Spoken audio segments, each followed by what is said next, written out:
শুধু যাদের criminal bundle আছে তারাই এই কাস্টমে ভাগ নিতে পারবে, কিন্তু আমাদের বিরোধী স্কোয়াডকে হারাবার জন্য কি বন্দুক চালানো যায়? Double vector.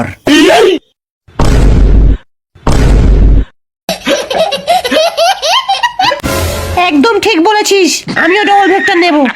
কিন্তু কাস্টমে তো ডবল ভেক্টর অ্যালাউ নেই, আর তার উপরে আমরা যদি ক্রিমিনাল হয়ে ডবল ভেক্টর নিই আমাদের নাম তো বদনাম হয়ে যাবে। চপ বুড়ো, এমনিতেও তো ক্রিমিনাল রিটার্ন আসছে, তার আগে নামটা একটু বদনামই করিয়ে নি। চল কাস্টম স্টার্ট কর, সবাইকে ধুয়ে দেব। এই মুহূর্তে কাস্টম স্টার্ট হয়ে গেছে আমরা দেখতে পাচ্ছি। আরে কি প্রথম রাউন্ডের ডবল ভেক্টর হাতে নিয়ে এগিয়ে যাচ্ছে ক্রিমিনালের দল, আর তাই দেখি শুকিয়ে যাচ্ছে সব এনিমিদের কল। কি বলে আমি তো বুঝতেও পারছি না। এর সামনে দাঁড়াতে পারে না কোনো প্রো প্লেয়ার আর না কোনো হ্যাকার। নোবরা আমার সাথে কাস্টম খেলবে।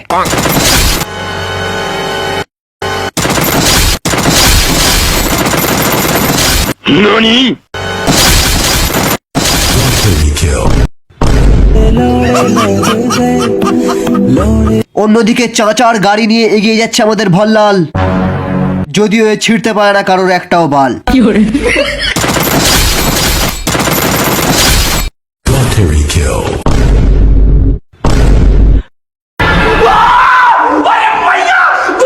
শালা এ তো কিলিং মেশিন নিয়ে চলে এসছে রে।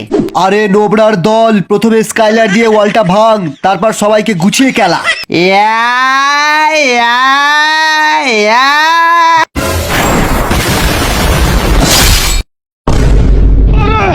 বাপরে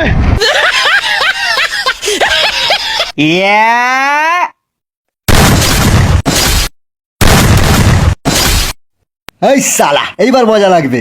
সালা এত হ্যাকারের মতো হেডশট মারছে। আমরা কাস্টম খেলবো না, ভাগ। আমরা কাস্টম খেলবো না, আমরাও খেলবো না, আমরাও। ওই সালা নোবরার দল, কাস্টম খেলতে তোদের যেখানে এতই ফাটে, তাহলে কাস্টমে আসিস কেন? আমাদের কাস্টমে জিততে গেলে তোদেরকে নিতে হবে ডবল ভেক্টর, আর না হলে 7 গোল্লায় হেরে সবাইকে যেতে হবে যে যার ঘর। আমার সাথে কাস্টমে ডবল ভেক্টর চালাবি কে? আমি। এই ভিডিওটাকে লাইক করবি কে? আমি। বল জয় ডবল ভেক্টর, জয় ডবল ভেক্টর, জয় ডবল ভেক্টর। दुनिया का झोल समझते लौड़े लग गए।